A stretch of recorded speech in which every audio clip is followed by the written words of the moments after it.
Mister और Mrs Charles अंधेरी रात में एक अनजान सुनसान रास्ते पर चले जा रहे हैं। मिसेस चार्ल्स जो लंबे सफर के कारण गहरी नींद में सो चुकी थी, मिस्टर चार्ल्स के ब्रेक लगाते ही एकदम उठ गई और अपनी आंखें मलते हुए उन्होंने मिस्टर चार्ल्स से कहा, चार्ल्स तुम मरवाओगे हमें किसी दिन, और तुमने ये गाड़ी जंगल के बाहर क्यों रोक दी?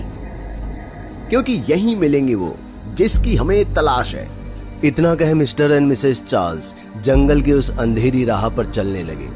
थोड़ी दूर चलने के बाद उनकी नजर एक हवन कुंड पर पड़ी जिसमें आग तो जल रही थी लेकिन उसकी लपटें नीली थी, जिसे देख मिसेस चार्ल्स भौचक्की रह गई। इससे पहले कि दोनों कुछ समझ पाते, उनके कानों में एक जानी पहचानी सी आवाज पड़ी।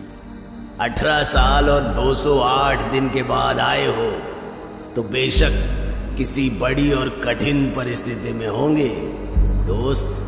दोनों ने जैसे ही मुड़कर देखा, उनके पीछे कोई और नहीं बल्कि अघोरी नंदा था, जिसने अपने पूरे शरीर पर भभूत लगाई हुई थी।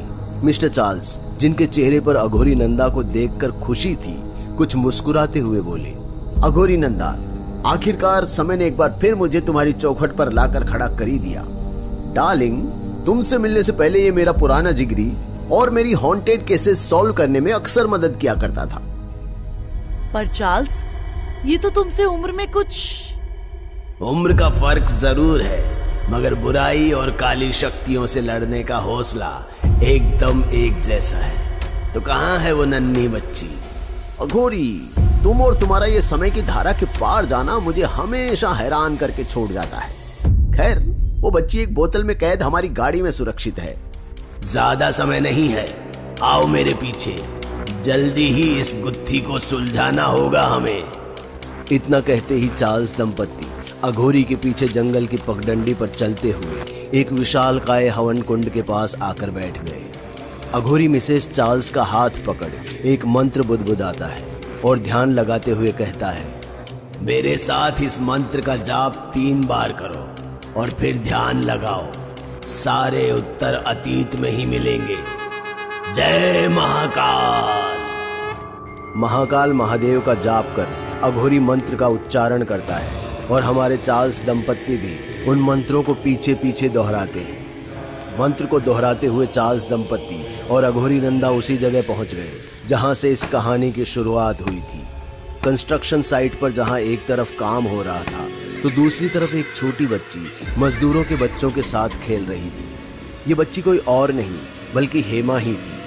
पूरा दिन खेलने के बाद जब हेमा के पिता ने उसे कैंप से वापस बुलाया तो जिद पर अड़ी हेमा कुछ देर और खेलने की जिद करने लगी, पर अपने पिता के डांटने पर वो निराश और भावुक होकर अंदर चली आई।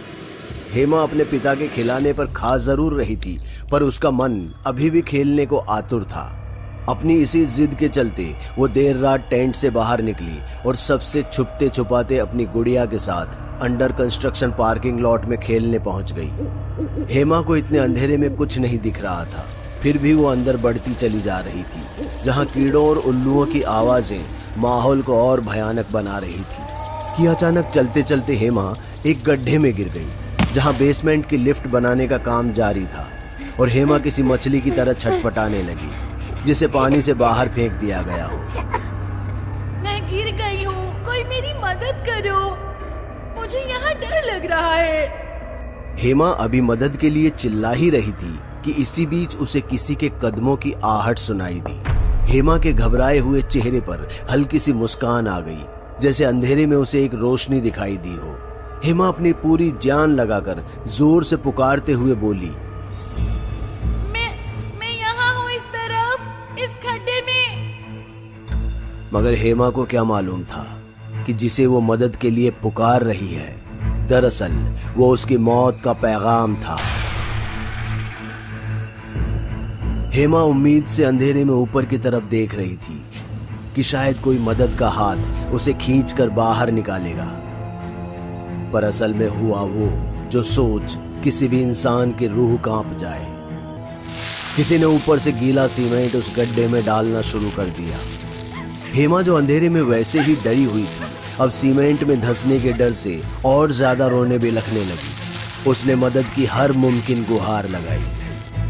बहरहाल हेमा की चीखें सीमेंट की परत के नीचे दब चुकी थी। और ये शर्मनाक हादसा करने वाली कोई और नहीं बल्कि मिस आर्या थी। जी हाँ, ये वही औरत थी जो मेघा की विचित्र पड़ोसन थी। मिस आर्या अपने शर्मनाक काम को अंजाम देकर वापस जाने को हुई ही थी कि बिल्डिंग के सिविल इंजीनियर भूषण जी एकदम उसके सामने आ खड़े हुए। एक बच्ची को मौत के घाट उतारते हुए आपके हाथ नहीं कांपे?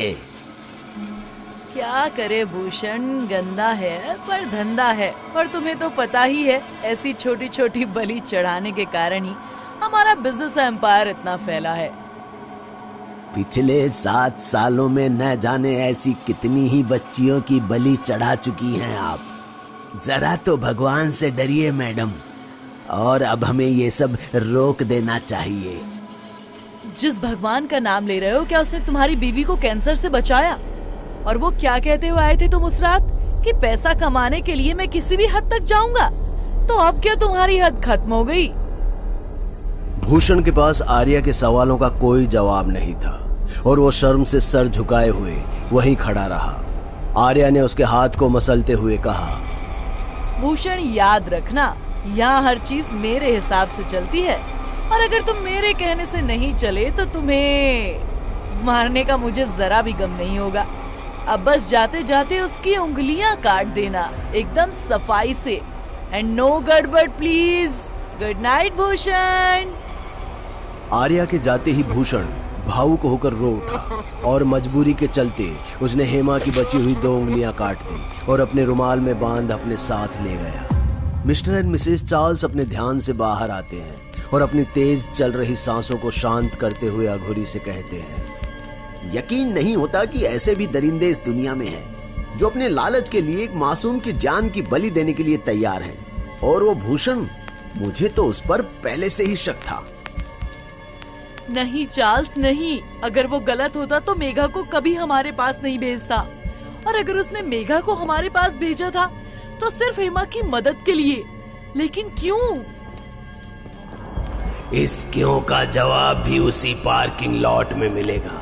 भूषण की मौत से पहले उसी जगह से वो सच खोद कर निकालना होगा, मगर इस बार सिर्फ मैं ही जाऊंगा। अघोरी नंदा ने इस बार एक ऐसे मंत्र का जाप किया जिससे वो जंगल से अदृश्य हो उसी पार्किंग लॉट में भूषण की मौत से कुछ दिन पहले पहुंच गया। भूषण, जो अक्सर नजरें नीची किए आर्या के सामने सर झुकाए रहता था, आज वो गुस्से में उसे ऐसे देख रहा था मानो वो आंखों से ही खून कर देगा। बस कीजिए आर्या मैडम, बहुत हो गया आपका। कब तक उस बच्ची को अपने मकसद के लिए इस्तेमाल करती रहेंगी आप, हैं? अरे अब तो उसे मुक्त कर दीजिए। भूषण, तुम क्या कह रहे हो? मैं कुछ समझी नहीं। किसे बेवकूफ समझती हैं आप? आपको क्या लगता है मुझे नहीं मालूम कि कैसे आप हेमा की आत्मा के साथ खेलने के बाद उसे अपने शिकार के पीछे छोड़ देती हैं?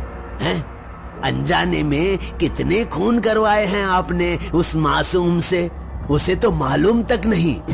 इससे पहले कि भूषण अपनी बात पूरी कर पाता, आर्या के मुट्ठी कसते ही भूषण का दम घुटने लगा और वो देखते ही देखते अपने घुटनों पर आ गया। आर्या गुस्से में उस पर थूकते हुए बोली, वफादारी सिर्फ कुत्तों की अच्छी लगती है, तेरे जैसे गद्दारों की नहीं। खैर, सजा तो देनी ही पड़ेगी। आर्या ने आंखें बंद करके एक मंत्र बुदबुदाया और उसका मंत्र खत्म होते ही हेमा उसके सामने आ हवा में तैरने लगी। हेमा, अब से ये अंकल तुम्हारे साथ खेलेंगे, और अगर ये मना करे तो तुम्हें पता ही है। उस दिन से भूषण की जिंदगी पर मानो मौत का साया मंडराने लगा। भूषण जहां भी जाता, फिर भले ही वो पड़ोस की दुकान हो या गार्डन में टहलने, हेमा का साया उसका पीछा करता और हमेशा एक ही जिद करता, उसके साथ खेलने का। भूषण दिल का मरीज होने की वजह से हेमा को अक्सर अपने सामने देख उसका मानसिक संतुलन और बीपी फ्लक्चुएट करने लगता था। भूषण अब ये बहुत अच्छे से जान चुका था कि अब उसकी मौत नजदीक है, इसलिए उसने अपने मरने के बाद मेघा के पार्सल में हेमा की कटी हुई उंगलियां छिपा दी और फिर उस पार्किंग लॉट के हादसे के दौरान मिस्टर और मिसेस चार्ल्स को बुलाने का सुझाव दिया। अघोरी नंदा, जो किसी दर्शक की तरह ये सब अदृश्य होकर देख रहा था, अचानक से असहज और खुद को कमजोर महसूस करने लगा। नजर घुमाई तो उसने देखा एक काली शाख उसे ऐसे जकड़ रही थी जैसे कि ऑक्टोपस अपने शिकार को। एक तेज रोशनी के पड़ने के कारण उसकी आंखें बंद हो गई और जब उसकी आंखें खुली तो आर्या, जिसकी आंखें अब लाल थी और नाखून किसी चुड़ैल की तरह नुकीले और लंबे, उसकी छाती को अपने नाखूनों से कुरेदते हुए बोली, तुझे क्या लगा घोरी? तूने ये सब अपनी तंत्र माया से देखा है? तुझे ये सब मैंने दिखाया है। और अब बोल देना उन दोस्तों से, 12 घंटे है उनके पास। अगर मुझे मेघा 12 घंटों में नहीं मिली तो मेघा की लाश तुम्हारी चौखट पर मिलेगी। Your time starts now. अघोरी की तपस्या जैसे ही भंग हुई वो वापस उसी हवन कुंड में आ चुका था, पर उसकी छाती पर नाखून के निशान अब भी थे और आंखों में एक अजीब सा डर। आज से पहले अघोरी ने किसी को ऐसे नहीं देखा था। अघोरी, तुम ठीक तो हो? बताओ दोस्त, तुमने वहां क्या देखा? अपना काल। आपको क्या लगता है, क्या ये चुड़ैल अघोरी का काल होगी या ये तीनों उसे तबाह कर पाएंगे? कमेंट करके हमें जरूर बताइए और इंतजार कीजिए हमारे अगले भाग का। दोस्तों, अगर आपको हमारी कहानी अच्छी लगी हो तो लाइक, कमेंट और शेयर जरूर करें। साथ ही रेगुलर अपडेट के लिए चैनल को सब्सक्राइब करें। और अगर आपके पास भी कोई डर से भरी दमदार कहानी है तो भेजिए हमारे मेल एड्रेस पर अभी।